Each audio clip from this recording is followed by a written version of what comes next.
Hello everyone, welcome to PCS Sarathi. West Bengal का जो PCS exam होता है उसके लिए हम एक इम्पॉर्टेंट वेस्ट बंगाल की जीके की क्लास ले रहा हूँ आज। इसमें वेस्ट बंगाल की हम बाउंड्रीज देखेंगे, किसकी बाउंड्री वेस्ट बंगाल में किसके साथ लगती है, इस पर काफ़ी क्वेश्चन आते हैं। वेस्ट बंगाल में इंपॉर्टेंट पर्सनैलिटीज़ जिनके बारे में आपको कुछ चीज़ें याद रखनी है, और भी वेस्ट बंगाल के एम्बलम सिंबल या कोई भी ऐसी चीज़ जो वेस्ट बंगाल जीके में बहुत बेसिक है और सबको हर एग्जाम गोइंग पर्सन को आनी चाहिए, वो हम आज के वीडियो में करेंगे। तो आइए इस पीसीएस सारथी के इंपॉर्टेंट वीडियो को शुरू करते हैं। सबसे पहले तो भारत का जो मानचित्र है, भारत का जो नक्शा है, उससे आप एकदम वेल वर्स्ड होने चाहिए। आपको पता होना चाहिए कि पश्चिम बंगाल कहां पर है, उसके नेबरिंग स्टेट्स कौन से हैं, नेबरिंग कंट्रीज कौन से हैं, क्या पश्चिम बंगाल की सीमा किसी देश से लगती है, does it share boundary with any country, Paschim Bangal में कौन कौन से वाइल्ड लाइफ सेंचुरी हैं, नेशनल पार्क हैं, पश्चिम बंगाल के हम इंडस्ट्रीज कवर करेंगे। हम ये कवर करेंगे कि पश्चिम बंगाल में इकोनॉमिक्स कैसी है, वहां के एनवायरमेंटल इश्यूज कैसे हैं, पश्चिम बंगाल के ट्राइब्स कौन से हैं। तो एक बड़े व्यापक रूप में हम इस कोर्स को आगे बढ़ाएंगे। हम वहाँ के स्पोर्ट्स, फेमस पर्सनैलिटीज़, वहाँ के कास्ट, रिवर, लेक्स, क्लाइमेट, वहाँ की कंप्लीट इकोनॉमी यानी इरिगेशन, इंडस्ट्री, पशुपालन, infrastructure, self government, administrative divisions. लेकिन इतना सब करने से पहले ये ज़रूरी है कि हमें बेसिक्स पता हो। और जो ये इंट्रोडक्शन वाला वीडियो है, इसका पर्पज़ यही है कि आपको एक डिटेल्ड इंट्रोडक्शन पश्चिम बंगाल का दिया जाए। So let's start the video. ये भारत का जो मैप है, इसमें आप जो रेड कलर में देख रहे हैं ये है वेस्ट बंगाल, और ये जो वाटर बॉडी है इसे बोलते हैं bay of Bengal. Bay of Bengal में ही अंडमान एंड निकोबार आइलैंड है। तो आप जानते हैं कि जो प्रायद्वीपीय भारत है यानी जो पेनिनसुलर इंडिया है वो ऐसे है। इस तरफ है अरेबियन सी, यानी ये है अरेबियन सी, नीचे है इंडियन ओशियन, और इधर है बे ऑफ बंगाल। तो ये जो समुद्र है ये है बे ऑफ बंगाल। उसके बाद अगर आप पश्चिम बंगाल को ध्यान से देखें तो पश्चिम बंगाल का ज़्यादातर हिस्सा दक्षिण में है, साउथ में। ऊपर हमेशा नॉर्थ होता है, नीचे होता है साउथ, आपके राइट में हमेशा ईस्ट होता है और लेफ्ट में हमेशा वेस्ट होता है। सो पश्चिम बंगाल का जो मैक्सिमम हिस्सा है वो दक्षिण की तरफ है, जो बल्क है पूरा वो साउथ में है। और फिर ऊपर एक छोटा सा स्ट्रिप ऑफ लैंड जाता है, और यहाँ पे ये एरिया है जिसे चिकन नेक ऑफ इंडिया बोलते हैं या सिलीगुड़ी कॉरिडोर, और फिर ये आगे खत्म हो जाता है और ये है असम। यानी पश्चिम बंगाल जो है उसकी बाउंड्री किस किस से लगती है? बिहार, झारखंड, उड़ीसा, ऊपर ये छोटा सा सिक्किम है और असम। तो पश्चिम बंगाल की बाउंड्री 5 राज्यों से लगती है। और पश्चिम बंगाल जो है इसकी बाउंड्री कितने कंट्रीज से लगती है? तो यहां पे देखिए, ये यहां पे लग रही है दार्जिलिंग की, नेपाल से। ये वाला जो कंट्री है ये है नेपाल, ये वाला कंट्री है भूटान, और नेपाल और भूटान के बीच में ये जो स्टेट है ये है सिक्किम। इसके अलावा अगर आप पश्चिम बंगाल का ये वाला हिस्सा देखें तो ये है बांग्लादेश।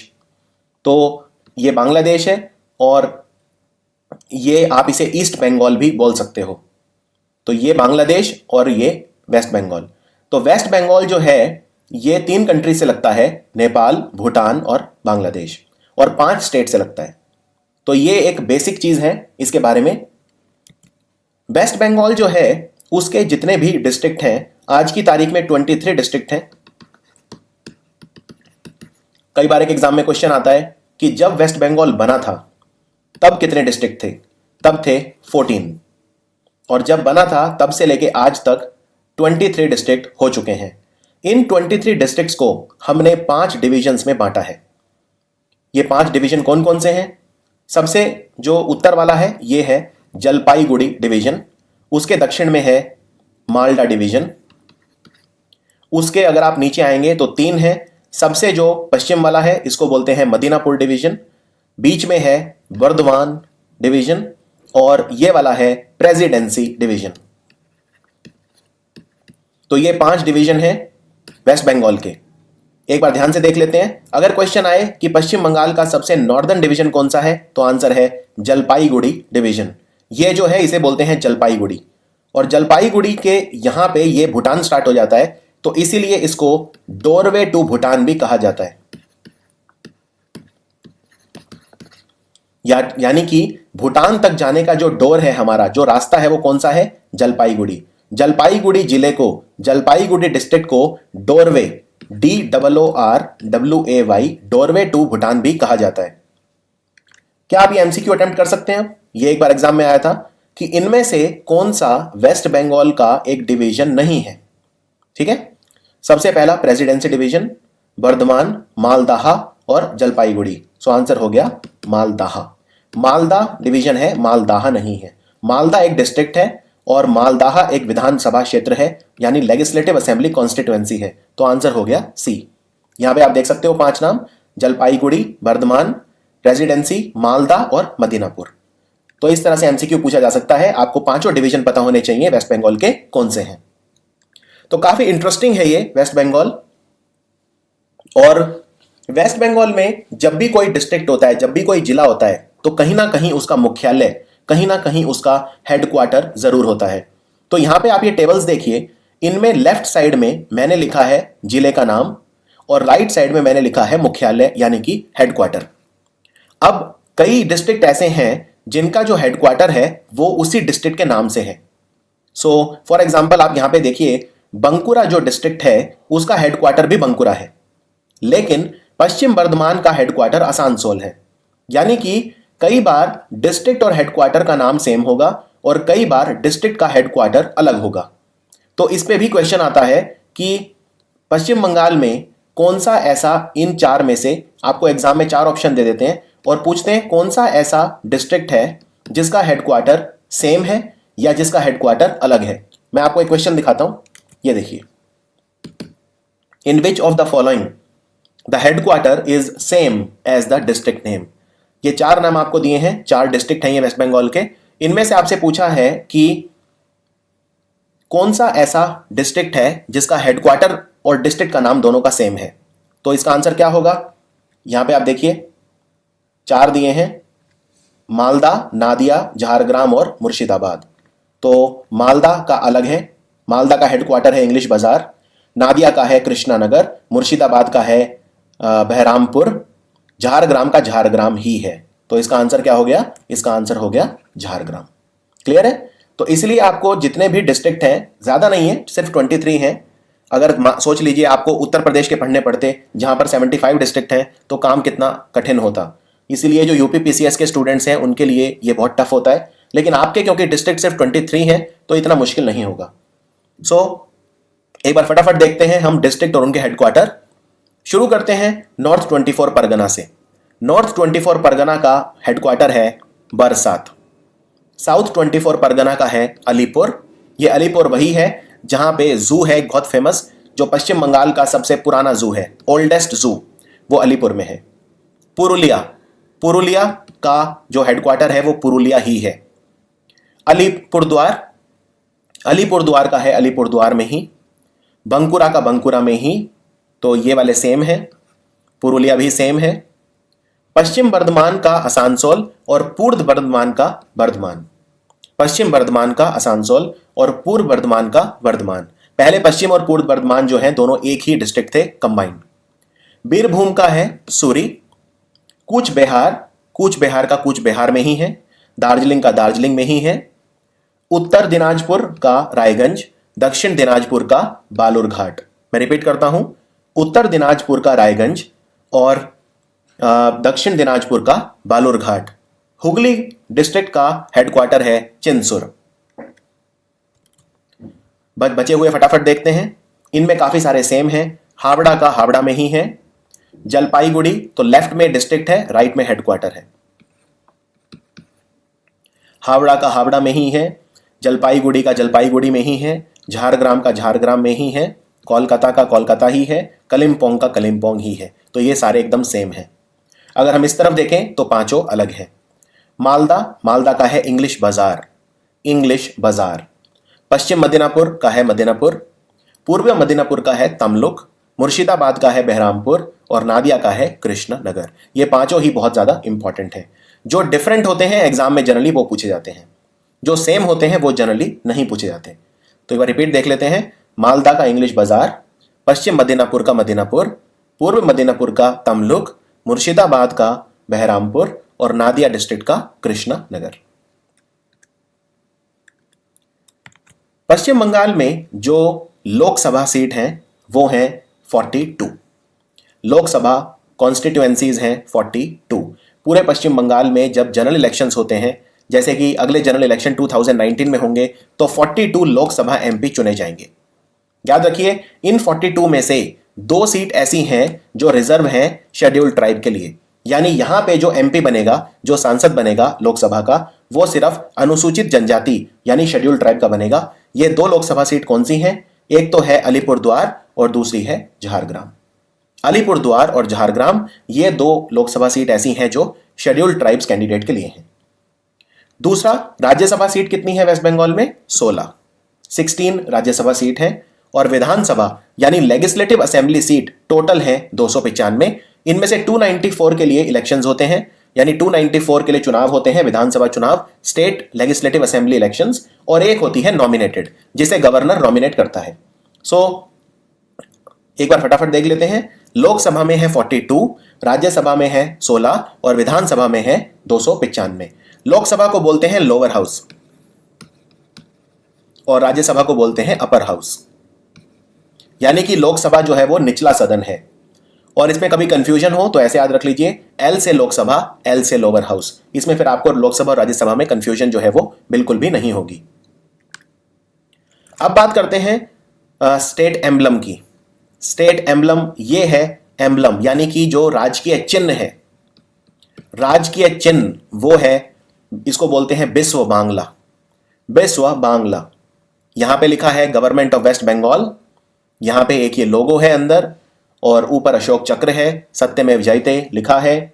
सबसे बाहर अगर आप देखें तो ग्रीन कलर की एक यहाँ पे बाउंड्री है, उसके बाद अंदर एक सर्कल है, सर्कल के अंदर 3 सर्कल है टोटल कंसेंट्रिक, 1, 2 और ये 3। तो इसको डिजाइन किया था ममता बनर्जी मुख्यमंत्री ने, खुद ही डिजाइन किया था, और ये हमारी केंद्र सरकार के द्वारा अप्रूव किया जा चुका है ये लोगो। याद रखिए, किसी भी लोगो को केंद्र सरकार के द्वारा अप्रूव किया जाना जरूरी है। ये अभी अभी लॉन्च हुआ है इसी साल, तो 5 जनवरी 2018, ये डेट आपको याद रखनी है। 5 जनवरी 2018 को ममता बनर्जी मुख्यमंत्री ने बिस्व बांग्ला नाम का राजकीय चिन्ह ये लॉन्च किया था। इसमें अशोका का जो स्तंभ है, अशोका लायन, वो है नेशनल एम्बलम, सबसे ऊपर है, ये भी याद रखिए। और इसका बॉर्डर जो कौन से कलर का है अगर पूछें तो इसका बॉर्डर है ग्रीन कलर का। उसके बाद जो वेस्ट बंगाल का स्टेट एनिमल है यानी राजकीय पशु, वो है फिशिंग कैट। फिशिंग कैट, तो फिशिंग कैट के बारे में जान लेते हैं। फिशिंग कैट का जो साइंटिफिक नेम है, वैज्ञानिक नाम, वो है प्रियो नेलुरुस। प्रियो नेलुरुस विवेरिनस। प्रियो नेलुरुस विवेरिनस। आपको याद रखना हो तो सिर्फ आप याद रख लीजिए पीवी। पीवी, इसको लोकल भाषाओं में अलग अलग नाम से जानते हैं। माच बागरोल, बाग दाशा, बुन बिराल, खुपिया बाग, अलग अलग नाम से इस फिशिंग कैट को जानते हैं। फिशिंग कैट जो है ये 1500 मीटर की ऊंचाई तक मिलती हैं, यानी बहुत ही ज़्यादा ठंडे क्लाइमेट में नहीं मिलती हैं। 1500 मीटर के ऊपर आपको नहीं मिलेंगी, सिर्फ 1500 मीटर तक ही मिलेंगी। फिशिंग कैट जो है ये जो हमारी घरेलू बिल्ली होती है, जो हमारे घर में बिल्ली होती है, उसके 2 टाइम्स साइज की होती है, यानी काफ़ी बड़ी होती है। इसकी जो टेल है वो छोटी होती है और ये काफ़ी मस्कुलर होती है, काफ़ी मजबूत होती है। It is quite well built. Nocturnal होती है, यानी रात में बाहर निकलती है जनरली, और नाम से आपको पता चल रहा है फिशिंग कैट मतलब ये मछलियां खाती है, इसको मछलियों का भोजन काफ़ी पसंद है। उसके बाद जो IUCN है यानी international union for conservation of nature and natural resources, इसकी एक रेड डेटा बुक होती है। Red data book. Red data book का क्या मतलब है? रेड डेटा बुक का मतलब यह है कि रेड डेटा बुक में वो जानवर रखे जाते हैं जो खतरे में हैं, और इसमें कई तरह की कैटेगरीज होती हैं, जैसे critically endangered, extinct, endangered, vulnerable, least concern.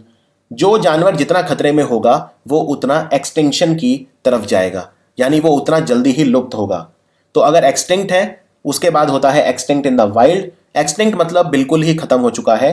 Extinct in the wild मतलब होता है कि जो उसके हैबिटेट हैं, जहां पे वो मिलना चाहिए जंगल में, वहां नहीं मिलता, यानी एक तरह से लुप्त ही है। लेकिन अगर किसी ने प्राइवेट तौर पर उसको अपने घर में रखा हो तो वो उसमें काउंट नहीं होता।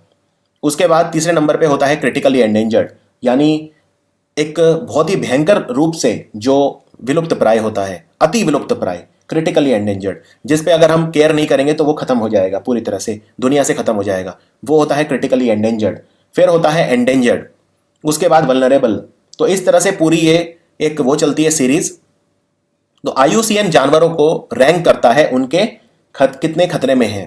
तो फिशिंग कैट का 2016 से जो IUCN स्टेटस है वो है वल्नरेबल। वल्नरेबल मतलब होता है संवेदनशील, यानी ये भी खतरे में है। और फिशिंग कैट की जो पॉपुलेशन है वो लगातार खतरे में बनी हुई है, क्योंकि जो पश्चिम बंगाल में जो वेटलैंड है वो डिस्ट्रॉय हो रहे हैं। यानी जो वहाँ गीले इलाके हैं, जैसे नदियाँ हैं या पौंड हैं, तालाब हैं, जो दोआब वाला एरिया होता है रिवर के पास, वो एरिया है, या जो भी वहाँ पे गीले इलाके हैं, वेटलैंड, जिनको आर्द्र भूमि बोलते हैं हिंदी में, आर्द्र भूमि। जैसे ईस्ट कोलकाता वेटलैंड आपने सुना होगा, जो बहुत ज़्यादा इंपॉर्टेंट है, क्योंकि ईस्ट कोलकाता वेटलैंड पूरे कोलकाता शहर का जो सीवेज है, जो गंदा पानी है, उसको प्राकृतिक रूप से उसको ब्रेक डाउन करते हैं। तो जो कोलकाता है उसका, अगर ईस्ट कोलकाता वेटलैंड वहाँ पे नहीं होंगे तो वो एक बहुत बड़ी प्रॉब्लम हो जाएगी, क्योंकि फिर कोलकाता का जितना भी सीवेज है वो हमें बे ऑफ बंगाल में ही डालना पड़ेगा। लेकिन ईस्ट कोलकाता वेटलैंड होने की वजह से सारा का सारा सीवेज जो है वो प्रोसेस हो जाता है नेचुरली। सो वेटलैंड जो डिस्ट्रॉय हो रहे हैं उसकी वजह से फिशिंग कैट पॉपुलेशन भी कम हो रही है। और पिछले 10 सालों में तो ऐसा देखा गया है कि जो फिशिंग कैट की पॉपुलेशन है वो काफ़ी कम हो गई है। फिशिंग कैट जो है वो नदियों के पास रहती है, झरनों के पास, स्वैम्प्स, मैंग्रोव्स, जो दलदली इलाके हैं, कीचड़ वाले इलाके हैं, मैंग्रोव वाले इलाके हैं, या ऑक्सबाउ लेक, झील, तालाब, उनके पास रहती है फिशिंग कैट। अब बात करते हैं स्टेट बर्ड की, यानी कि जो राजकीय पक्षी है। स्टेट बर्ड पश्चिम बंगाल का कौन सा है? इसको बोलते हैं white throated Kingfisher. White throat मतलब इसका जो गला है वो सफेद रंग का है। यहां पे आप देख सकते हो इस पक्षी को, इसका जो गला है, जो गर्दन है, वो सफेद रंग की है यहां पे। सो ये है state bird white throated Kingfisher. इसका जो वैज्ञानिक नाम है, साइंटिफिक नेम, वो है हेल्सियन स्मायरेनेंसिस, HS, हेल्सियन स्मायरेनेंसिस। अगर आपको हेल्सियन याद है तो इतना भी काफी है। इसका लोकल नेम है किलकिला या कौरिल्ला, किलकिला या कौरिल्ला। वेस्ट बंगाल में इसका एक नाम और है, इसको वेस्ट बंगाल में लोकली हम संदाबुक मच्छरंगा भी बोलते हैं। जो वहाँ पे पश्चिम बंगाल के लोकल लोग हैं वो इसे सांदाबुक मच्छरंगा भी बोलते हैं। ये कई तरह के जो रेंगने वाले जीव हैं, या क्रैब हैं, केकड़े हैं, एम्फीबियन, छोटे चूहे वगैरह, उनका शिकार करके जिंदा रहता है ये पक्षी। इसका IUCN स्टेटस है लीस्ट कंसर्न, यानी कि उतने खतरे में ये नहीं है, लीस्ट कंसर्न। स्टेट ट्री यानी राजकीय वृक्ष कौन सा है पश्चिम बंगाल का? इसको बोलते हैं चैटियन ट्री या इविल ट्री या दीता। चैटियन ट्री, दीता या इविल ट्री। इसका साइंटिफिक नेम है एल्स्टोनिया स्कोलारिस। ये एक सदाबहार पेड़ है, एवरग्रीन ट्री है, जो पश्चिम बंगाल में मिलता है, जिसकी जो एवरेज हाइट है वो 100 फीट तक होती है। और ये औषधीय जो गुण हैं वो इसमें पाए जाते हैं, यानी मेडिसिनल प्रॉपर्टी इसमें पाई जाती हैं। चैटियन ट्री जो है, इविल ट्री, इसका जो बार्क है, यानी इसकी जो पेड़ की छाल है, जो बार्क है, उसको हम कई तरह की आयुर्वेदिक दवाइयाँ बनाने के काम में लाते हैं। जैसे अगर सांप काट जाए, स्नेक बाइट, उसके लिए, मलेरिया के लिए, रूमेटिक फीवर के लिए, दांतों में दर्द इत्यादि, तो कई सारी चीज़ों के लिए काम आती है चैटियन पेड़ की छाल, यानी कि बार्क। आपको यहां पे यह भी बता दूं कि मलेरिया के लिए जो दवाई मिलती है उसे बोलते हैं क्विनीन। हिंदी में इसे बोलते हैं कुनैन, इंग्लिश में बोलते हैं क्विनीन। और ये हमें मिलती है सिनकोना के पेड़ से। सिनकोना पेड़ की जो छाल है ये मलेरिया की दवाई बनाने के काम आती है। और ये एग्जाम में क्वेश्चन बार बार पूछा जाता है कि मलेरिया की दवाई कौन से पेड़ की बार्क से मिलती है? तो आंसर है सिनकोना। और अगर आपको सिनकोना ऑप्शंस में ना मिले तो आप चैटियन मार्क कर सकते हैं। स्टेट फ्लावर यानी राजकीय पुष्प कौन सा है पश्चिम बंगाल का? यह है night flowering jasmine. Night flowering मतलब रात में ये फ्लावर होता है और जैस्मिन बोलते हैं इसे। इसका जो साइंटिफिक नेम है वो है nyctanthes arbor tristis, NAT, nyctanthes arbor tristis. इसको पश्चिम बंगाल में परिजात बोलते हैं। This is very important.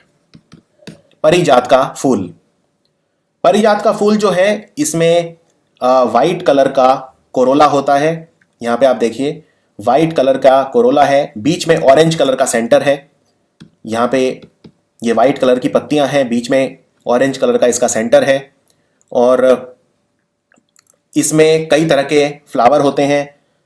जो फ्लावर होते हैं जनरली वो खुलते हैं शाम को और सुबह तक वो मुरझा जाते हैं, तो इसीलिए इसको नाइट फ्लावरिंग जैस्मिन भी बोलते हैं। अब हम देखते हैं पश्चिम बंगाल का। जब हमने इंट्रोडक्शन एक ले लिया है तो अब हम देखेंगे पश्चिम बंगाल के जो इंट्रोडक्शन में उसकी बाउंड्रीज के बारे में। पश्चिम बंगाल जो है ये बे ऑफ बंगाल के पास है, यानी भारत के ईस्टर्न इंडिया में आता है, ये पूर्वी इंडिया में आता है। ये भारत का 4th मोस्ट पॉपुलस स्टेट है, यानी पश्चिम बंगाल की जो आबादी है, पॉपुलेशन है, भारत में चौथे नंबर पर सबसे ज़्यादा है। इसका जो एरिया है, क्षेत्रफल, वो है 88,752 किलोमीटर। ये वैल्यू आपको याद रखनी है अगर आप किसी क्लास सी या डी एग्जाम की तैयारी कर रहे हैं। इसके अलावा इसके जो बॉर्डर हैं और स्टेट हैं, तो एक बार फटाफट देख लेते हैं इसके बॉर्डर और स्टेट। सबसे पहले मैं कंट्रीज देखता हूं, ठीक है। तो पश्चिम बंगाल के ईस्ट में है बांग्लादेश, ठीक है। ऊपर नॉर्थ में है सिक्किम, नॉर्थ वेस्ट में है नेपाल और नॉर्थ ईस्ट में है भूटान। समझ गए? नॉर्थ और ईस्ट में है भूटान, नॉर्थ और वेस्ट में है नेपाल और पूरे ईस्ट में है बांग्लादेश। तो ये 3 कंट्रीज हैं जिससे इसका बॉर्डर लगता है। अगर हम स्टेट्स की बात करें तो आसान है, ये है बिहार, ये है झारखंड नीचे, ये है ओडिशा। तो अगर क्वेश्चन आए कि पश्चिम बंगाल का जो बॉर्डर है वो वेस्ट में कितने स्टेट्स के साथ लगता है, तो आंसर है 3 स्टेट्स के साथ, बिहार, झारखंड और ओडिशा। और ईस्ट में कितने के साथ लगता है, तो आंसर है सिर्फ एक, असम। ये असम है। ये नीचे मेघालय है, लेकिन मेघालय के साथ पश्चिम बंगाल का कोई बॉर्डर नहीं है। और ये जो ऊपर है नॉर्थ, नॉर्थ में है सिक्किम, यानी एक। ये क्लियर है? तो बिल्कुल जो नॉर्थ में सिक्किम है, 3 है वेस्ट में, बिहार, झारखंड, उड़ीसा, और ये है असम। बाकी स्टेट्स भी आपको पता होने चाहिए, चाहे उनसे बॉर्डर आपका ना लगता हो पश्चिम बंगाल का। ये बीच में मध्य प्रदेश है, ये जो देख रहे हो ये छत्तीसगढ़ है, ये जो ट्रायंगल बना हुआ है ये है तेलंगाना, नीचे जो बच गया ये है आंध्र प्रदेश, ये महाराष्ट्र है, ये गुजरात है, ये राजस्थान है, ये हरियाणा है, और अगर नीचे देखें ये छोटा सा गोवा, ये कर्नाटका। तो इस तरह से अगर आपको ये पता है, ये उत्तर प्रदेश है काफ़ी बड़ा। तो अगर आपको इंडिया का मैप पता है तो फिर आप काफ़ी कॉन्फिडेंट फील करेंगे अपनी प्रिपरेशन में। पश्चिम बंगाल के बारे में जो इंफॉर्मेशन हमने देखी, तो एरिया कितना है, 88,752 किलोमीटर। भारत में चौथे नंबर पे सबसे ज़्यादा आबादी है पश्चिम बंगाल की। चलिए अब अगर मैं आपसे पूछूं कि भारत का वो राज्य कौन सा है जिसकी सबसे ज़्यादा इंटरनेशनल बॉर्डर है, यानी भारत का ऐसा राज्य है, ऐसा स्टेट जिसके सबसे ज़्यादा कंट्रीज के साथ बॉर्डर लगते हैं, तो याद रखिए भारत के 3 राज्य ऐसे हैं जिनके 3 कंट्रीज के साथ बॉर्डर लगते हैं। तो कोई एक विनर नहीं है इसमें, 3 स्टेट हैं और इन तीनों के बॉर्डर 3 कंट्री के साथ लगते हैं। सबसे पहले सिक्किम की बात करते हैं, ठीक है। तो सिक्किम का बॉर्डर किस किस के साथ लगता है, यहां पे इसमें देखिए ये है सिक्किम, ठीक है। तो सिक्किम का बॉर्डर, ये ऊपर पूरा तिब्बत है, तिब्बत अब चाइना के पास है तो हम इसको चाइना बोल सकते हैं। और सिक्किम के जो वेस्ट में ये है नेपाल, और सिक्किम के ईस्ट में यहाँ पे आप नीचे देख सकते हैं ये छोटा सा बॉर्डर है इसका भूटान के साथ। तो सिक्किम का बॉर्डर 3 के साथ लगता है, ठीक है। उसके बाद अरुणाचल प्रदेश की बात करते हैं। अरुणाचल प्रदेश का जो बॉर्डर है वो भी 3 के साथ लगता है। कैसे, ये देखिए अरुणाचल प्रदेश ये है, ये पूरा अरुणाचल प्रदेश है। तो अरुणाचल प्रदेश का जो बॉर्डर है ऊपर चाइना के साथ लगता है, ईस्ट में म्यांमार के साथ लगता है, ये म्यांमार है ये कंट्री पूरा, और ये लगता है भूटान के साथ, 3 कंट्रीज के साथ। और फिर वेस्ट बंगाल का हमने देख ही लिया, नेपाल, भूटान और बांग्लादेश। तो भारत में 3 राज्य ऐसे हैं जिनके 3 कंट्रीज के साथ बॉर्डर लगते हैं। तो इसका आंसर क्या है, Sikkim, West Bengal and Arunachal Pradesh, they are joint winners. Bangladesh और इंडिया की बात करें हम, तो बांग्लादेश का इंडिया के साथ काफी लंबा बॉर्डर है, 4096 किलोमीटर यानी 2545 माइल्स लंबा बॉर्डर है। ये याद रखिए दुनिया में किसी भी 2 देशों के बीच में 5वां सबसे बड़ा लैंड बॉर्डर है। अगर पूछें कि दुनिया में सबसे बड़ा जो लैंड बॉर्डर है वो किसके बीच में है, तो वो है कनाडा और अमेरिका के बीच में। कनाडा और अमेरिका के बीच में जो बॉर्डर है वो दुनिया में सबसे लंबा है, और पांचवा सबसे लंबा बॉर्डर है बांग्लादेश और इंडिया के बीच में। अगर हम पूछें कि बांग्लादेश का सबसे बड़ा बॉर्डर भारत के किस राज्य के साथ है, तो आंसर है वेस्ट बंगाल। वेस्ट बंगाल का 2217 किलोमीटर का बॉर्डर बांग्लादेश के साथ है, और यानी कि लॉन्गेस्ट बॉर्डर बांग्लादेश का किसके साथ है, वेस्ट बंगाल के साथ। और दूसरा सबसे लंबा किसके साथ है, दूसरा सबसे लंबा है त्रिपुरा के साथ। त्रिपुरा के साथ है 856 किलोमीटर, फिर है मेघालय के साथ 443, चौथे नंबर पे असम 262, और फिर 180 किलोमीटर मिजोरम के साथ। तो टोटल ये बॉर्डर जो है वेस्ट बंगाल का बांग्लादेश के साथ वो है 2217, और बांग्लादेश और इंडिया का टोटल बॉर्डर है 4096। तो अगर हमको रैंक करना है, नंबर 1 वेस्ट बंगाल, उसके बाद त्रिपुरा, त्रिपुरा के बाद Meghalaya. These are the top 3। Bharat और बांग्लादेश के बीच में 2 ट्रेन चलती हैं, ठीक है। एक का नाम है मैत्री एक्सप्रेस, या बंगाली में बोले तो मैत्री एक्सप्रेस। ये पहली आधुनिक इंटरनेशनल पैसेंजर ट्रेन है जो बांग्लादेश और भारत के बीच में स्टार्ट हुई थी। ये चलती है बांग्लादेश से वेस्ट बंगाल, कोलकाता से ढाका। कोलकाता वेस्ट बंगाल की कैपिटल है और ढाका बांग्लादेश की कैपिटल है, राइट। तो ये कैसे कैसे जाती है, कोलकाता से स्टार्ट होती है, फिर ये जाती है गीड, गीड से फिर ये इंडिया बांग्लादेश बॉर्डर को क्रॉस करती है, फिर जाती है धरसना, और फिर ढाका, फाइनली ढाका कैंट। तो कोलकाता से ढाका तक जाती है मैत्री एक्सप्रेस। दूसरी ट्रेन जो भारत और बांग्लादेश के बीच में चलती है उसको बोलते हैं बंधन एक्सप्रेस। बंधन एक्सप्रेस कोलकाता से स्टार्ट होती है, फिर दमदम जाती है, फिर बनगांव, फिर पेट्रापोल, फिर ये बांग्लादेश बॉर्डर को क्रॉस करती है, फिर बीनापोल, फिर जैसौर, और फाइनली खुलना तक जाती है। तो कोलकाता से खुलना तक जाती है बंधन एक्सप्रेस, और ये सेकंड ट्रेन है जो भारत और बांग्लादेश के बीच में स्टार्ट हुई थी। इनफैक्ट इसको पहले हम मैत्री पार्ट 2 बोलते थे, लेकिन बाद में इसका नाम बंधन कर दिया गया था। अब एक एक करके हम देखते हैं कि वेस्ट बंगाल के कौन कौन से डिस्ट्रिक्ट हैं जो विभिन्न देशों और विभिन्न राज्यों के साथ लगते हैं। सबसे पहले हम देखते हैं भूटान के साथ कौन कौन से डिस्ट्रिक्ट वेस्ट बंगाल के लगते हैं। ये आपके एमसीक्यूज के लिए काफी इंपॉर्टेंट है। तो भूटान ये रहा ऊपर। तो भूटान से 3 डिस्ट्रिक्ट लगते हैं, अलीपुरद्वार, जलपाईगुड़ी और कलिम्पोंग। मैं रिपीट करता हूं, अलीपुरद्वार, जलपाईगुड़ी एंड कलिम्पोंग। कलिम्पोंग जो है यहाँ पे एक हिल स्टेशन भी है, तो ये इंपॉर्टेंट है। दार्जिलिंग, कलिम्पोंग, ये सब इंपॉर्टेंट हिल स्टेशन हैं। और जलपाईगुड़ी को हम बोलते हैं doorway to Bhutan, doorway to Bhutan. उसके बाद देखते हैं सिक्किम। सिक्किम से किस किस का बॉर्डर लगता है, तो सिक्किम से 2 डिस्ट्रिक्ट हैं, दार्जिलिंग एंड कलिम्पोंग। दार्जिलिंग एंड कलिम्पोंग का बॉर्डर लगता है सिक्किम के साथ। इसमें क्वेश्चन कैसे भी आ सकता है, आपसे ये पूछ सकते हैं कि सिक्किम का बॉर्डर कितने डिस्ट्रिक्ट के साथ लगता है, या सिक्किम का बॉर्डर इनमें से किस डिस्ट्रिक्ट के साथ लगता है, या किसके साथ नहीं लगता है, किसी भी तरह से आ सकता है।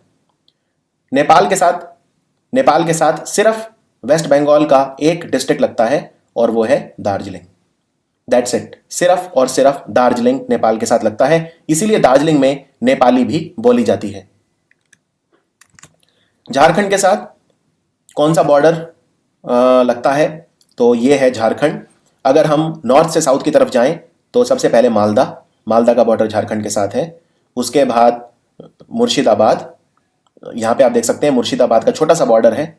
फिर बीरभूम, उसके बाद पश्चिम बर्धमान जिसका हेडक्वार्टर आसनसोल में है, और उसके बाद यहाँ पे पुरुलिया, और फिर नीचे झारग्राम।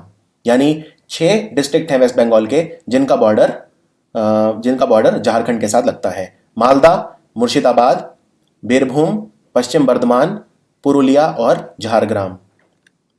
अब देखते हैं ओडिशा के साथ। तो ओडिशा के साथ अगर हम देखें तो झारग्राम, पश्चिम मदिनापुर और पूर्व मदिनापुर। यहाँ पे नीचे देखिए ये ओडिशा है, ये झारग्राम, पश्चिम मदिनापुर और पूर्व मदिनापुर 3 डिस्ट्रिक्ट लगते हैं। यानी कि कोई ऐसा डिस्ट्रिक्ट बता सकते हो जिसका बॉर्डर ओडिशा के साथ भी लगता है और झारखंड के साथ भी लगता है, तो आंसर है झारग्राम। झारग्राम का बॉर्डर ओडिशा के साथ भी लगता है और झारखंड के साथ भी लगता है। असम के साथ ये यहां पे असम स्टार्ट हो जाता है ईस्ट में, तो 2 बॉर्डर लगते हैं, अलीपुरद्वार और कूच बिहार और अलीपुरद्वार का बॉर्डर असम के साथ लगता है। बिहार के साथ तो ये बिहार है, बिहार के साथ सिर्फ 3, ऊपर से छोटा सा बॉर्डर है दार्जिलिंग का, उसके बाद मेन बॉर्डर है उत्तर दिनाजपुर का, और एक छोटा सा बॉर्डर फिर मालदा का। तो दार्जिलिंग, उत्तर दिनाजपुर और मालदा 3 डिस्ट्रिक्ट हैं जो बिहार के साथ लगते हैं। अगर मैं पूछूं कोई डिस्ट्रिक्ट बताओ जो बिहार और झारखंड दोनों के साथ बॉर्डर है जिसका, तो वो है मालदा। मालदा का बॉर्डर झारखंड के साथ भी है और बिहार के साथ भी है। बांग्लादेश के साथ तो सबसे ज्यादा जो बड़ा बॉर्डर है वो बांग्लादेश के साथ है। यहाँ पे जो 9 डिस्ट्रिक्ट हैं वेस्ट बंगाल के, उनका बॉर्डर लगता है। ये बांग्लादेश है, तो यहाँ से स्टार्ट करते हैं। सबसे पहले कूच बिहार, फिर ये है जलपाईगुड़ी। जलपाईगुड़ी के बाद एक छोटा सा बॉर्डर आप यहाँ पे देख सकते हो, दार्जिलिंग का भी है बांग्लादेश के साथ, ये छोटा सा बॉर्डर ऊपर नॉर्थ में। उसके बाद ऊपर दिनाजपुर, दक्षिण दिनाजपुर, फिर मालदा, फिर मुर्शिदाबाद, ठीक है, मुर्शिदाबाद के बाद नादिया, और फिर नॉर्थ 24 परगना। यानी कि मालदा का जो बॉर्डर है वो बिहार के साथ, झारखंड के साथ और बांग्लादेश के साथ, तीनों के साथ लगता है। और मालदा का हेडक्वार्टर है इंग्लिश बाजार में। ये सारे डिस्ट्रिक्ट हैं 23 के 23। कोई भी डिस्ट्रिक्ट इनमें से ऐसा नहीं है जिसके बारे में आपको पता ना हो। सारे के सारे डिस्ट्रिक्ट जो हैं इनकी लोकेशन बहुत इंपॉर्टेंट है। मैं आपको ये कहूंगा कि आप एक पॉलिटिकल मैप खरीदो वेस्ट बंगाल का, और 5-6 मैप खरीदो और उनकी प्रैक्टिस करो। एक बार अगर आपने ये सारे डिस्ट्रिक्ट भरने सीख लिए तो मेरे को नहीं लगता फिर आपको याद रखने की जरूरत पड़ेगी कि किसका बॉर्डर किसके साथ लगता है। आप वैसे ही अपने दिमाग में पिक्चराइज करके ही कर सकते हो। अगर मान लो आपको पता है कि असम यहाँ से स्टार्ट होता है, तो फिर आपको पता है कि कूच बिहार और अलीपुरद्वार का बॉर्डर असम के साथ लगता है, आपको याद नहीं करना पड़ेगा। या फिर अलीपुरद्वार, जलपाईगुड़ी, इनका बॉर्डर लगता है भूटान के साथ फॉर एग्जाम्पल। तो इस तरह से कुछ भी आपको याद नहीं करना पड़ेगा। कोई ये जो ऊपर नंबर 20 है, ये है कलिम्पोंग, ये है दार्जिलिंग। तो आपको पता है कलिम्पोंग और दार्जिलिंग के ऊपर सिक्किम है, तो सिक्किम के साथ बॉर्डर कलिम्पोंग और दार्जिलिंग का है। तो इस तरह से 23 डिस्ट्रिक्ट्स जो हैं मैप पे आप इनका प्रैक्टिस करिए। अब बात करते हैं नेपाल बॉर्डर की। देखो नेपाल का बॉर्डर भी लगता है, हम देख चुके हैं, ये नेपाल बॉर्डर है। तो नेपाल यहाँ है इस तरफ। तो नेपाल का बॉर्डर सिर्फ और सिर्फ दार्जिलिंग के साथ लगता है। तो अब सवाल ये है कि भारत में सबसे लंबा बॉर्डर नेपाल का किसके साथ है? सबसे लंबा है उत्तर प्रदेश का। उत्तर प्रदेश का बॉर्डर सबसे लंबा है नेपाल के साथ। दूसरे नंबर पे है बिहार का 601 किलोमीटर, उत्तर प्रदेश का है 651 किलोमीटर। तीसरे नंबर पे है उत्तराखंड। चौथे नंबर पे सिक्किम, और इनफैक्ट सबसे छोटा बॉर्डर वेस्ट बंगाल का नेपाल के साथ है। इवन सिक्किम का बॉर्डर नेपाल के साथ थोड़ा सा बड़ा है मार्जिनली। नेपाल का है वेस्ट बंगाल के साथ 96 किलोमीटर और सिक्किम का है 97.8 किलोमीटर। अगर हम भूटान की बात करें तो भूटान का जो बॉर्डर है वो यहाँ पे आप मैप में देखिए 3-3 के साथ लगता है। ये भूटान है, तो कलिम्पोंग, अलीपुरद्वार, ये वाला अलीपुरद्वार है और ये वाला जलपाईगुड़ी है। नंबर 2 जो है ये जलपाईगुड़ी है, तो 3 के साथ लगता है। तो सबसे बड़ा बॉर्डर भूटान का किसके साथ है इंडिया में? असम के साथ। ओके, भूटान का सबसे बड़ा बॉर्डर असम के साथ है, और दूसरे नंबर पे है अरुणाचल प्रदेश के साथ, और तीसरे नंबर पे है वेस्ट बंगाल के साथ। एक बहुत ही छोटा सा बॉर्डर भूटान का सिक्किम के साथ भी लगता है, जो सिर्फ 32 किलोमीटर का है। उसके बाद अगर मैं बोलूं आपसे कि इंडिया में कौन सा ऐसा स्टेट है जिसका इंटरनेशनल बॉर्डर सबसे बड़ा है, चाहे कितने भी कंट्रीज के साथ हो उससे फर्क नहीं पड़ता, तो आंसर है जम्मू कश्मीर। जम्मू कश्मीर का इंटरनेशनल बॉर्डर है 3176 किलोमीटर्स। दूसरे नंबर पे वेस्ट बंगाल।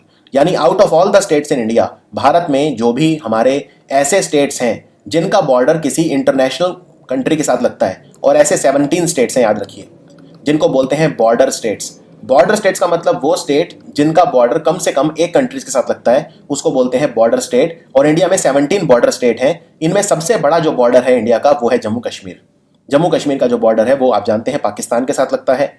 पाकिस्तान ऑक्यूपाइड कश्मीर का जो एरिया है उसमें थोड़ा सा अफगानिस्तान के साथ एरिया आता है, हम उसको कंसिडर कर सकते हैं, लेकिन कंसिडर करते नहीं है क्योंकि वो Pakistan occupied Kashmir disputed area है। और फिर चाइना के साथ तो लगता ही है, जो तिब्बत वाला एरिया है उसके साथ, चाइना वाला जो अक्साई चीन एरिया है वो चाइना ने ऑक्यूपाई किया हुआ है। अरुणाचल प्रदेश तीसरे नंबर पे आता है 1817, राजस्थान 1170, और पाकिस्तान के साथ सबसे बड़ा बॉर्डर है राजस्थान का। पाकिस्तान का बॉर्डर 4 स्टेट्स के साथ लगता है, जम्मू कश्मीर, पंजाब, राजस्थान और गुजरात। सबसे बड़ा राजस्थान के साथ है, and then Tripura. So these are the 5 states of India with longest international border. West Bengal is second. Bangladesh Nepal boundary पे एक बहुत इंपॉर्टेंट एरिया है, 96 किलोमीटर का बॉर्डर है। नेपाल के साथ सबसे छोटा बॉर्डर है वेस्ट बंगाल का। वेस्ट बंगाल का सबसे छोटा बॉर्डर है, सिक्किम से भी छोटा है, सिक्किम का 97.8 है। तो यहाँ पे इस एरिया को सिलीगुड़ी कॉरिडोर बोलते हैं। इसे चिकन स्नैक ऑफ इंडिया भी बोलते हैं। चिकन स्नैक ऑफ इंडिया यहीं पे आता है। मैं आपको मैप में दिखाता हूँ। देखो, ये है नेपाल और ये जो बॉर्डर है ये वेस्ट बंगाल का दार्जिलिंग वाला, ये है छोटा सा बॉर्डर 96 किलोमीटर का। अगर आप इस एरिया को ध्यान से देखें, यहाँ पे ये ऐसे लाइन जा रही है और ये फिर ये ऐसे मुड़ जाती है। तो ये वाला जो एरिया है ये, इसे बोलते हैं चिकन स्नैक ऑफ इंडिया। ये बहुत ज़्यादा इंपॉर्टेंट है। आपने डोकलम वाला जो विवाद है वो भी सुना होगा, वो इसी एरिया को लेकर था, क्योंकि ये जो है ये वैली, यहाँ पे चाइना आना चाहता था और यहाँ से फिर चिकन स्नैक ऑफ इंडिया खतरे में आ सकता था। इसलिए हमने रजिस्ट किया कि चाइना डोकलम में कंस्ट्रक्शन ना करे। सो इसको बोलते हैं चिकन स्नैक ऑफ इंडिया। इसको सिलीगुड़ी कॉरिडोर भी कहा जाता है। अगर आपसे पूछे सिलीगुड़ी कॉरिडोर जो है वो कितने किलोमीटर का है, तो ये एक नैरो स्ट्रेच है जो अराउंड 22 किलोमीटर्स का है। 22 किलोमीटर्स का। कैपिटल जो है वेस्ट बंगाल की वो कोलकाता है। ये अभी तक आप समझ गए होंगे। आपको वेस्ट बंगाल का जो नया नाम है वो आपको पता होगा, बांग्ला। वेस्ट बंगाल बना था जब कब बना था, तो ये बना था 1 नवंबर 1956। ये काफ़ी इंपॉर्टेंट सवाल है कि पश्चिम बंगाल कब बना था। 1 नवंबर 1956। और इसके बनने की एक लंबी प्रक्रिया है, वो जब हम वेस्ट बंगाल का इतिहास डिटेल में पढ़ेंगे, हिस्ट्री में, तब देखेंगे। लेकिन एक ओवरव्यू के लिए बता देता हूँ कि जब हम भारत को आज़ादी मिली 1947, 1947 में भारत आज़ाद हुआ, स्वतंत्र हुआ। तो भारत की इंडिपेंडेंस के बाद बंगाल जो है उसको आपको पता होगा कि 2 हिस्सों में बांटा गया था। एक तो जो हिंदू वेस्ट बंगाल इंडिया की तरफ, और मुस्लिम जो ईस्ट बंगाल, जो आज बांग्लादेश कहते हैं, ईस्ट पाकिस्तान जिसे बोलते थे। 1950 में वेस्ट बंगाल में कूच बिहार को मिला दिया गया और फाइनली जब बना ये तो 1 नवंबर 1956 को बना था। तो कूच बिहार का जो स्टेट है ये काफ़ी बड़ा था और इसको वेस्ट बंगाल में मिला दिया गया था। पार्टीशन के वक्त जब भारत आज़ाद हुआ तो वेस्ट बंगाल में 14 जिले थे, जो कि आज 23 हैं। अब मैं आपको बताता हूं कि वेस्ट बंगाल में जो सबसे लेटेस्ट 4 जिले बने हैं वो कौन से हैं। 4 क्यों? क्योंकि जो सेंसस हुआ था 2011 में हुआ था, राइट। जब सेंसस हुआ था तो वेस्ट बंगाल में 19 डिस्ट्रिक्ट थे। तो ये भी एक अपने आप में अच्छा सवाल है कि जब सेंसस हुआ था तो वेस्ट बंगाल में कितने डिस्ट्रिक्ट थे। आंसर है 19। तो 20th जो डिस्ट्रिक्ट बना है वो है अलीपुरद्वार डिस्ट्रिक्ट। और आपको पता है अलीपुरद्वार और झारग्राम, ये 2 ऐसे डिस्ट्रिक्ट हैं जिनकी जो सीट है लोकसभा की वो एसटी है, शेड्यूल्ड ट्राइब रिजर्व्ड है। यानी यहाँ पर जो शेड्यूल्ड ट्राइब का कैंडिडेट है वो हर पार्टी को खड़ा करना होता है। तो अलीपुरद्वार जो डिस्ट्रिक्ट है ये 20वां डिस्ट्रिक्ट बना था वेस्ट बंगाल का, और इसको जलपाईगुड़ी से अलग करके बनाया गया था। यानी जलपाईगुड़ी जो है उससे कार्व आउट किया गया था, जलपाईगुड़ी जो है उसे बाइफरकेट करके बनाया गया था। सो ये काफ़ी इंपॉर्टेंट सवाल है कि अलीपुरद्वार जो डिस्ट्रिक्ट है वो किससे बना था। आंसर है जलपाईगुड़ी। कब बना था? 25 जून 2014 को। अब बात करते हैं वेस्ट बंगाल का अगला डिस्ट्रिक्ट यानी 21वां। तो 20वां था अलीपुरद्वार और 21वां है कलिम्पोंग, जो कि एक फेमस हिल स्टेशन भी है। तो कलिम्पोंग डिस्ट्रिक्ट बना था 14 फरवरी 2017 को। इसको दार्जिलिंग डिस्ट्रिक्ट से अलग करके वेस्ट बंगाल का 21st डिस्ट्रिक्ट बनाया गया था। वेस्ट बंगाल का एक ही डिस्ट्रिक्ट है, नेपाल से इसका बॉर्डर लगता है, वो है दार्जिलिंग। और दार्जिलिंग से अलग करके कलिम्पोंग को एक अलग डिस्ट्रिक्ट बनाया गया। ये था वेस्ट बंगाल का 21st डिस्ट्रिक्ट। झारग्राम की बात करते हैं। झारग्राम डिस्ट्रिक्ट ये वेस्ट बंगाल का 22nd डिस्ट्रिक्ट है और ये बना था 4 अप्रैल 2017 को। इसको पश्चिम मिदनापुर डिस्ट्रिक्ट से अलग करके बनाया गया था। Very very important. आपको डिस्ट्रिक्ट सिर्फ यही याद नहीं रखना कि कौन सा किस नंबर का बना था, 22वां, 23वां, 21वां। आपको यह भी याद रखना है कि किससे अलग करके बना था। तो पहले झारग्राम जो था वो पश्चिम मिदनापुर में ही था, फिर पश्चिम मिदनापुर से अलग करके इसको एक नया जो जिला है वो बना दिया गया था। और सबसे लेटेस्ट यानी 23वां जो डिस्ट्रिक्ट है वेस्ट बंगाल का, ये बना था 7 अप्रैल 2017 को। जो बर्धमान डिस्ट्रिक्ट है उसको अलग करके उससे पश्चिम बर्धमान डिस्ट्रिक्ट बना दिया गया था और जो बचा वो रह गया था पूर्व बर्धमान डिस्ट्रिक्ट। सो पश्चिम बर्धमान डिस्ट्रिक्ट जो है ये बना था 7 अप्रैल को और ये पश्चिम बंगाल का 23वां डिस्ट्रिक्ट है। वेस्ट बंगाल के जो पहले मुख्यमंत्री थे वो थे डॉक्टर प्रफुल्ल चंद्र घोष। डॉक्टर प्रफुल्ल चंद्र घोष ये थे वेस्ट बंगाल के फर्स्ट सीएम। और श्री चक्रवर्ती राजगोपालचारी ये थे पहले गवर्नर वेस्ट बंगाल के। जो वर्ड है बंगाल, ये वर्ड कहाँ से आया बंगाल, इसके बारे में आज तक नहीं पता चला है। अलग अलग कहानियां हैं, लेकिन हम श्योरिटी से ये नहीं कह सकते हैं कि जो बंगाल वर्ड है वो कहाँ से आया। तो इसको बांग्ला, बांगो, अलग अलग नामों से बुलाया जाता है। एक जो थ्योरी है वो ये है कि ये जो वर्ड है वो बैंग से आया है।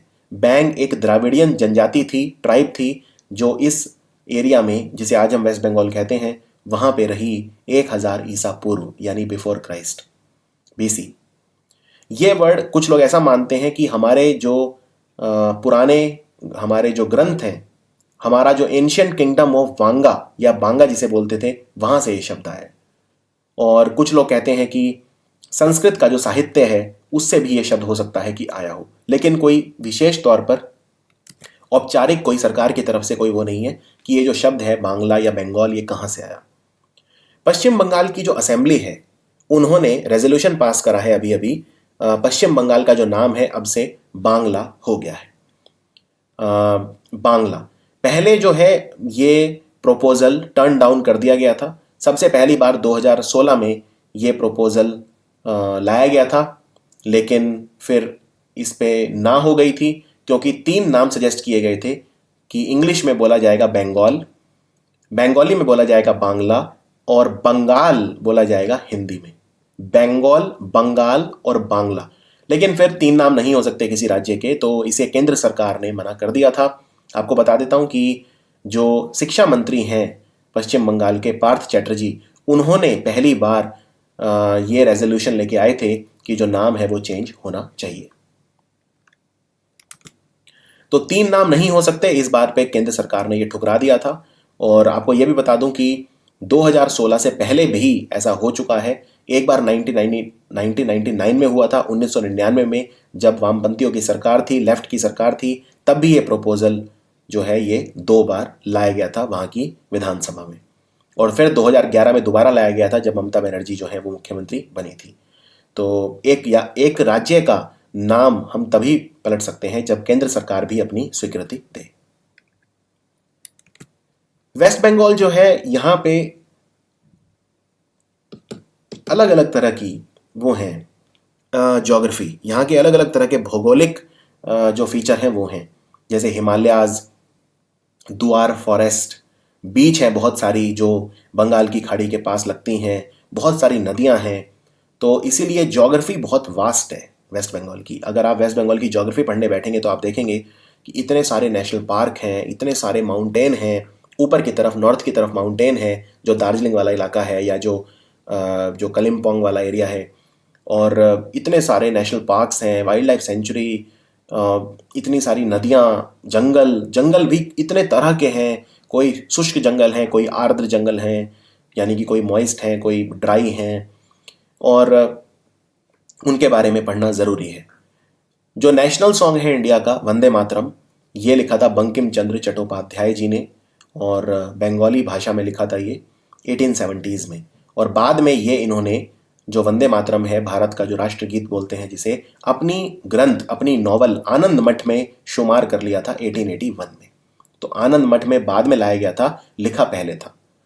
बंगाली जो है वो एक मातृभाषा है जिसमें दो दो देशों के राष्ट्रगान लिखे गए हैं। तो भारत का जो राष्ट्रगान है वो लिखा था रविंद्रनाथ टैगोर ने, और बांग्लादेश का राष्ट्रगान भी लिखा था रविंद्रनाथ टैगोर ने।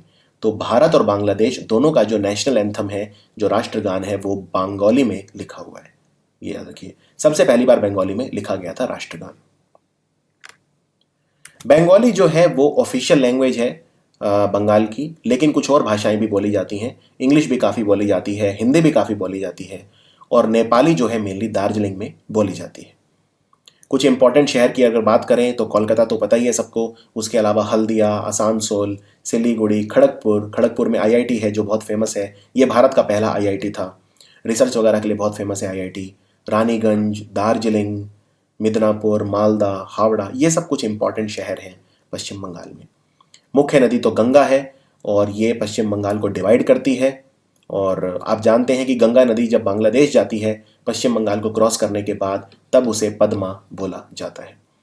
और गंगा का पानी फरक्का बैरेज के बाद हुगली में भी ट्रांसफ़र किया जाता है, तो हुगली नदी में जो पानी है वो भी अल्टीमेटली गंगा का ही आता है। इसके अलावा और भी नदियां हैं, जैसे तीस्ता नदी है।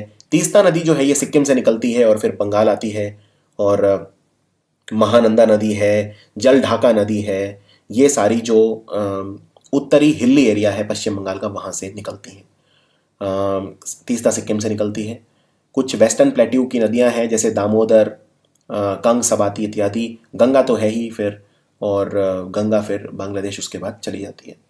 तो इनको हम डिटेल में कवर करेंगे। अभी बस एक बार एक ओवरव्यू ले रहे हैं जिससे आप कंफर्टेबल फील करें वेस्ट बंगाल के साथ।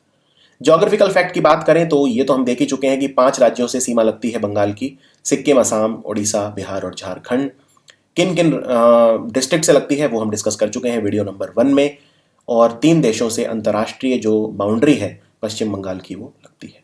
और पश्चिम बंगाल का दूसरा जो है सबसे बड़ा इंटरनेशनल बॉर्डर है जम्मू कश्मीर के साथ। 3 देशों से लगता है: नेपाल, भूटान और बांग्लादेश।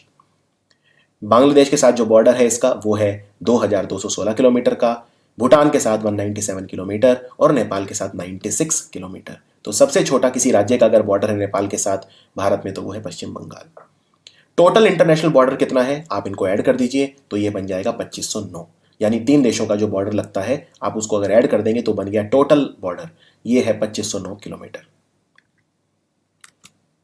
भागीरथी जो है, हुगली, मतलब एक ही बात है। दोनों, जो हुगली का जो लोअर कोर्स है उसे कई बार भागीरथी बोल देते हैं, और हुगली का जो जब नीचे की तरफ जाती है उसका जो लोअर कोर्स है, तो हुगली जो है कोलकाता उसी के किनारे है। और साउथ 24 परगना ये लार्जेस्ट है एरिया में, और नॉर्थ 24 परगना लार्जेस्ट है पॉपुलेशन में। नॉर्थ 24 परगना की आबादी सबसे ज़्यादा है और साउथ 24 परगना का क्षेत्रफल सबसे ज़्यादा है। कुछ ऐतिहासिक तथ्य देखते हैं। पश्चिम बंगाल, जैसा हमने देखा कि उसे वांगा भी कहा जाता था पहले, वांगा, और ये काफ़ी बड़े एरिया में था। बहुत सारे राज्य, जो आज का बिहार, उड़ीसा का बहुत सारा एरिया, तो बंगाल जो है ये सबसे ज़्यादा बड़ा था। कई सारे वंशों ने राज करा है बंगाल पे, लेकिन जो हमें डॉक्यूमेंटेड हिस्ट्री मिलती है लिखित, तो वो गुप्ता पीरियड से मिलती है। यानी जिसको हम एक फैक्चुअल बोल सकते हैं कि हम उसको एक we are accountable to it, वो हिस्ट्री गुप्ता पीरियड से मिलती है। जब ब्रिटिश ईस्ट इंडिया कंपनी आई तो बंगाल का जो महत्व है बहुत ज़्यादा बढ़ गया था। यहाँ पे बैटल ऑफ प्लासी भी हुई थी।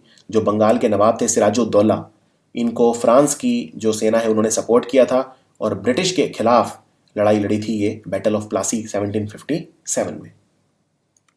इसमें जो ब्रिटिश थे वो जीत गए थे, और ऐसा माना जाता है कि जो सिराजुद्दौला के जो मंत्री थे वो उनसे ब्रिटिशर से जाके मिल गए थे, जिनका नाम मीर जाफ़र था, तो उसे जाके मिल गए थे। तो ये बहुत एक डिसाइसिव विक्ट्री थी ब्रिटिशर्स की बंगाल के ऊपर, और उसके बाद ब्रिटिशर्स बहुत व्यापक रूप में, बहुत बड़े लेवल पे बंगाल में बस गए थे। बंगाल जो है उसे धार्मिक लाइंस पर, यानी कम्युनल, सांप्रदायिक तौर पर बांट दिया गया था लॉर्ड कर्जन के द्वारा, जो भारत के वाइसरॉय थे 1905 में। इससे काफ़ी ज़्यादा दंगे भड़के, काफ़ी लोग मारे गए, बहुत ज़्यादा लोगों में रोष हुआ। लेकिन बंगाल का जो रीयूनाइट है इसको कर दिया गया था 1911 में। 1756 से 1911 की अगर हम बात करें तो कैलकटा जो थी वो ब्रिटिश इंडिया की कैपिटल थी, याद रखिए। इसीलिए जब आप कैलकटा में जाएंगे तो आप देखेंगे बहुत सारे ब्रिटिश मॉन्यूमेंट्स आपको मिलेंगे, जैसे विक्टोरिया मेमोरियल इत्यादि। जब भारत को आज़ादी मिली तो बंगाल का जो विभाजन है वो दोबारा किया गया था, ईस्ट बंगाल और वेस्ट बंगाल। तो ईस्ट बंगाल को ईस्ट पाकिस्तान, और जिसे आज हम बांग्लादेश कहते हैं, तो अगेन ईस्ट बंगाल जो था जिसे हम बांग्लादेश बोलते हैं, उसमें मुस्लिम बहुल एरिया था, वो मुस्लिम ज़्यादा थे, और जो वेस्ट बंगाल था उसमें हिंदूज ज़्यादा थे। उसके बाद इंडिया इंडिपेंडेंस एक्ट आया, यानी भारत आज़ाद हुआ, तो उसके बाद जो बंगाल है वो जो प्रोविंस था उसका, इट सीज टू एग्जिस्ट, यानी वो प्रोविंस नहीं रह गया। फिर जो मुस्लिम डोमिनेटेड ज़िले थे जैसे चिटागोंग, ढाका और कुछ प्रेसिडेंसी और राजशाही डिवीज़न के, वो बांग्लादेश में चले गए थे, और फिर पश्चिम बंगाल जो था वो बन गया था। कूच बिहार को मिला दिया गया था फिर इसके साथ 1 जनवरी 1950 को। चंदर नौगर, ये the former Chandernagore came within the state on October 2, 1954। 1954 में चंदर नौगर को भी बंगाल में मिला दिया गया था, और उसके बाद जो स्टेट है उसकी अभी जो पॉलिटिकल बाउंड्री है वो स्थापित की गई थी, राजनीतिक रेखा वो है जो चारों तरफ खींची गई थी। स्टेट रीऑर्गेनाइजेशन एक्ट के तहत जो बिहार था उसका बहुत बड़ा हिस्सा पश्चिम बंगाल को ट्रांसफर किया जाना था। उसके बाद अगर हम राजनीति की बात करें तो इंडियन नेशनल कांग्रेस जो कांग्रेस पार्टी है उसने पश्चिम बंगाल को काफ़ी समय तक राज किया वहाँ पे, लेकिन 1977 के बाद communist party of India Marxist CPIM party बहुत लंबे समय तक उन्होंने सत्ता संभाली और ज्योति बसु जो है वो भारत के सबसे लंबे सर्विंग सीएम बने थे। खैर आज उनका रिकॉर्ड तोड़ दिया है सिक्किम के मुख्यमंत्री पवन चैमलिंग ने, लेकिन एक वक्त था जब ज्योति बसु बहुत लंबे समय के लिए बंगाल के मुख्यमंत्री रहे थे, उनका रिकॉर्ड तोड़ा था पवन चैमलिंग ने। तो कम्युनिस्ट पार्टी ऑफ इंडिया जो है वो लगातार इलेक्शन जीतती गई एक के बाद एक और बहुत लंबे समय तक 2011 तक यानी 1977 से 2011 तक बंगाल में सीपीआईएम का राज था। उसके अलावा बाद में फिर तृणमूल कांग्रेस का कद बढ़ने लगा और तृणमूल कांग्रेस ने सरकार बनाई तो ममता बनर्जी वहां की मुख्यमंत्री बनी। इसके अलावा all India Trinamool Congress party जो है ये कांग्रेस से अलग होकर बनाई थी ममता बनर्जी ने। ये पश्चिम बंगाल की पहली महिला मुख्यमंत्री हैं, ये भी आपको याद रखना है। बंगाल को लैंड ऑफ रेनेसां यानी पुनर्जागरण का स्थान कहा गया है कई बड़े बड़े लोगों द्वारा, और यहाँ पे बहुत सारे बड़े बड़े लोगों ने जन्म लिया जैसे स्वामी विवेकानंद, राजा राम मोहन रॉय, ईश्वर चंद्र विद्यासागर इत्यादि। राजा राम मोहन रॉय जिन्होंने सती प्रथा भी खत्म करवाई थी, इन्हें भी हम फादर ऑफ बंगाली रेनेसां बोलते हैं। तो फादर ऑफ बंगाली रेनेसां कहा जाता है राजा राम मोहन रॉय को। इन्होंने ब्रह्मो समाज की स्थापना भी की थी, बहुत सारे समाज के उत्थान के लिए कार्य किए और एक क्रांति ये लेके आए समाज में। अगर हम प्राकृतिक संसाधनों की बात करें, नेचुरल रिसोर्सेज की बात करें, तो पश्चिम बंगाल का स्थान भारत के अग्रणी राज्यों में आता है। बहुत ज़्यादा वन संपदा है यहाँ पे, बहुत ज़्यादा खनिज हैं, मिनरल्स हैं, रिसोर्सेज हैं। तो प्राकृतिक संसाधनों में पश्चिम बंगाल जो है ये भारत में तीसरे नंबर पे आता है। भारत में जो खनिज होते हैं लगभग 1/5 हिस्सा बंगाल से आते हैं। मिनरल रिसोर्सेज जो है वेस्ट बंगाल के दो सबसे इंपॉर्टेंट हैं, एक तो कोयला और एक चाइना क्ले। ये दो सबसे मुख्य खनिज मिलते हैं हमें बंगाल से, एक तो कोयला और एक चाइना क्ले। पश्चिम बंगाल जो है भारत में उसका तीसरा सबसे बड़ा स्थान है कोयले के उत्पादन में। कोयला जो है पश्चिम बंगाल में जितने भी मिनरल्स होते हैं उसका 99% जो है वो कोयला होता है, तो ये भी याद रखना है। इसके अलावा fire clay, China clay, limestone, copper iron, Wolfram, manganese, dolomite, ये सब भी इनका भी खनन किया जाता है, इनकी भी माइनिंग की जाती है पश्चिम बंगाल में। इसके अलावा मिनरल ऑयल, नेचुरल ऑयल वगैरह जो है ये हम बंगाल की खाड़ी के आसपास के जो एरिया हैं उनमें खोजते हैं, एक्सप्लोर करते हैं, जैसे पूर्व मदिनापुर, सुंदरबन, साउथ 24 परगना, नॉर्थ बंगाल के जो मैदान वाले इलाके हैं वहाँ पे कुछ कुछ हिस्सों में हमें तेल और गैस के भंडार मिलते हैं। अगर हम सोशल और कल्चरल फैक्ट्स की बात करें तो कोलकाता की अगर हम बात करें तो कोलकाता को हम सिटी ऑफ जॉय भी बोलते हैं, सिटी ऑफ पैलेसेस भी बोलते हैं, या कल्चरल कैपिटल ऑफ इंडिया। कई नाम कोलकाता को दिए गए हैं, सबसे जो दो इंपॉर्टेंट हैं वो हैं सिटी ऑफ जॉय और सिटी ऑफ पैलेसेस। और याद रखिए 2006 तक कोलकाता में कोई भी कोलकाता नाम का स्टेशन नहीं था। आप जानते हैं कोलकाता का जो पुराना नाम है वो है कैलकाटा, कैलकाटा। सो कोलकाता जो है वहाँ पे हावड़ा स्टेशन था जो हावड़ा के पास था, जिसे हम जुड़वा शहर बोलते हैं कोलकाता का, और एक सैलदाब स्टेशन था, चितपुर स्टेशन था। तो कई तरह के स्टेशन थे, लेकिन कोलकाता के नाम से रेलवे स्टेशन 2006 तक कोई भी नहीं था। कोलकाता में आपको विक्टोरिया मेमोरियल हॉल मिलेगा जो मशहूर संग्रहालय है, म्यूजियम है कोलकाता का, वाइट मार्बल का बना है। क्वीन विक्टोरिया की डेथ 1901 में हुई थी, तो उसकी याद में, क्वीन विक्टोरिया की याद में विक्टोरिया मेमोरियल बनवाया गया था 1901 में लॉर्ड कर्जन के द्वारा। वो उस वक्त जो लॉर्ड कर्जन थे भारत के वाइसरॉय थे, और पब्लिक के लिए खोल दिया गया था 1921 में। हावड़ा ब्रिज है, बहुत मशहूर है, ये कैंटिलीवर सस्पेंशन टाइप ब्रिज है जो 1943 में बना था। जिस वक्त ये बना था उस वक्त ये दुनिया का तीसरा सबसे लंबा पुल था और छठा सबसे लंबा कैंटिलीवर टाइप ब्रिज था। जब ये बना था उस वक्त की बात बता रहा हूँ, 1943 में। और ये जो ब्रिज है आज ये बहुत एक प्रतिष्ठित स्थान बन गया है पश्चिम बंगाल का। इसका नाम 1965 में रविंद्र सेतु कर दिया गया था, और बहुत सारे जो लोग हैं वो इसको यूज़ करते हैं आज भी। इसके अलावा कुछ डांस भी हैं यहाँ पे, जैसे छौ डांस है, रविंद्र नृत्य वगैरह हैं, ये सारे डांस हैं। इनको हम जब आर्ट एंड कल्चर पढ़ेंगे तब डिस्कस करेंगे। बेलूर मठ स्वामी विवेकानंद जी ने जो है ये फाउंड किया था सबसे पहले, लेकिन इसको डिज़ाइन किया था स्वामी विजयानंद ने।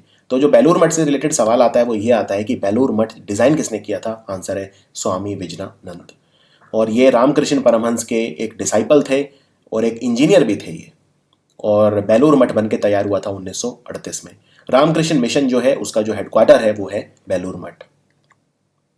कुछ हम इकोनॉमिक फैक्ट्स देखते हैं।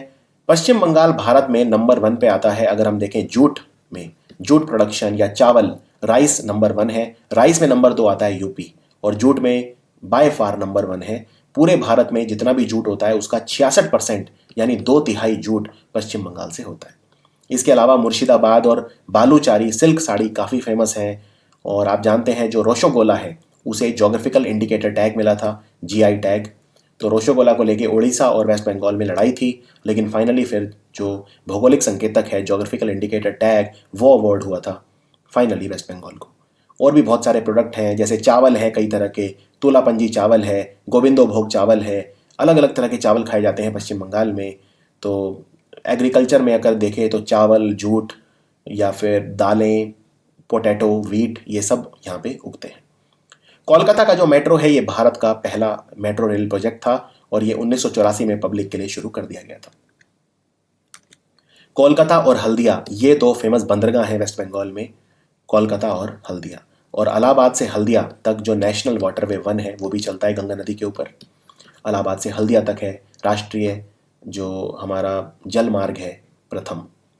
टूरिस्ट स्पॉट बहुत सारे हैं पश्चिम बंगाल में, Victoria Memorial, zoological gardens, Parshvanath temple, Kalighat मंदिर, नाखोड़ा मस्जिद, जोरसांको ठाकुरबाई जो रविंद्रनाथ टैगोर जी का जन्म जहाँ हुआ था, जोरसांको ठाकुरबाई, हावड़ा ब्रिज इत्यादि। हावड़ा ब्रिज को रविंद्र सेतु भी बोलते हैं। बंगाली जो लोग हैं वो मछली काफ़ी खाते हैं और मछली जो है उनके लिए एक गुड लक का साइन उसे माना जाता है। कोलकाता एकमात्र शहर है भारत में जहाँ पे ट्राम सर्विस चलती है। ट्राम जो होते हैं ये बिल्कुल रेल की तरह होते हैं, धीरे धीरे चलते रहते हैं, रोड के ऊपर चलते हैं। इनके लिए रोड के ऊपर ही एक विशेष तरह की पटरियाँ जो है वो बिछाई जाती हैं। वेस्ट बंगाल जो है वो वहाँ पे जैसा मैंने बताया नदियाँ और ये सब बहुत हैं। बंगाली जो महिलाएं हैं ये काफ़ी ज़्यादा शिक्षा के प्रति जागरूक हैं।